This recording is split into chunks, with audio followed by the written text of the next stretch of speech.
सभी को राधे राधे, जय श्रीमन नारायण। आपके अपने YouTube चैनल प्रेम भक्ति में आपका फिर से एक बार स्वागत है। और इसी के साथ आज हम सुनेंगे माघ मास की कथा अध्याय 5। तो चलिए मन में श्री हरि का ध्यान करते हुए कथा को सुनते हैं।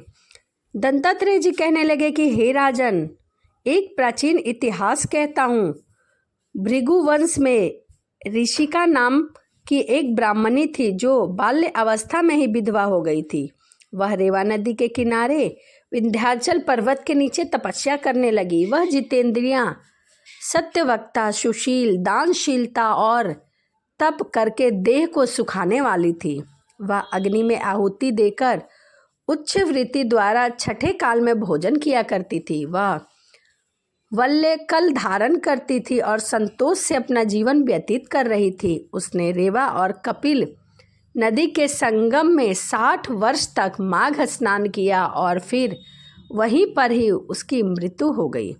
माघ स्नान के फल से वह दिव्य 4000 वर्ष विष्णु लोक में वास करके सूद और उपसूद दैत्य का नाश करने के लिए ब्रह्मा द्वारा तिलोत्तमा नाम की अप्सरा के रूप में ब्रह्मलोक में उत्पन्न हुई।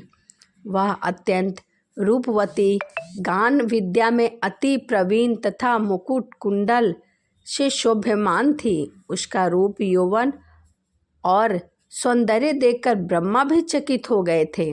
वह तिलोत्तमा रेवा नदी के पवित्र जल में स्नान करके वन में बैठी थी। तब सूद और उपसूद के सैनिकों ने चंद्रमा के समान रूपवती को देखकर अपने राजा सूद और उपसूद से उसके रूप की शोभा का वर्णन किया और कहने लगे कि कामदेव को लज्जित करने वाली ऐसी परम और मनोहर सुंदरी हमने पहले कभी नहीं देखा। आप भी चलकर उनके दर्शन करें। तब वह दोनों मदिरा के पात्र हाथ में लेकर वहां पर आए जहां वह सुंदर स्त्री बैठी हुई थी और मदिरा के पान विहल होकर काम कीड़ा से पीड़ित हुए और दोनों ही आपस में उस स्त्री रत्न को प्राप्त करने के लिए विवादग्रस्त हुए और फिर आपस में ही युद्ध करने लगे। युद्ध करते करते वह दोनों वहीं समाप्त हो गए।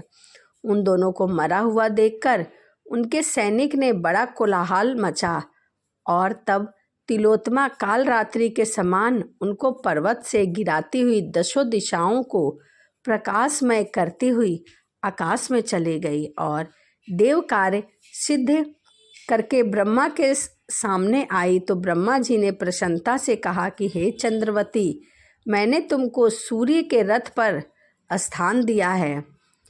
जब तक आकाश में सूर्य स्थित है, नाना प्रकार के भोगों को भोगो। सो हे राजन, वह ब्राह्मणी अब भी सूर्य के रथ पर माघ मास स्नान के उत्तम भोगों को भोग रही है। इसीलिए श्रद्धावान पुरुष को उत्तम गति पाने के लिए यत्न के साथ माघ मास में विधि पूर्वक स्नान करना चाहिए। माघ मास की इतनी महत्वता है कि माघ मास में स्नान करने से पुरुष या स्त्री की सभी मनोकामनाएं पूर्ण हो जाती है। इसीलिए माघ मास में हमें स्नान और दान जरूर करना चाहिए। तो यह माघ मास की कथा अध्याय 5 था। वीडियो यहीं समाप्त करते हैं और आपसे मिलते हैं अगली वीडियो में। सभी को राधे राधे, जय श्रीमन नारायण, हरे कृष्णा।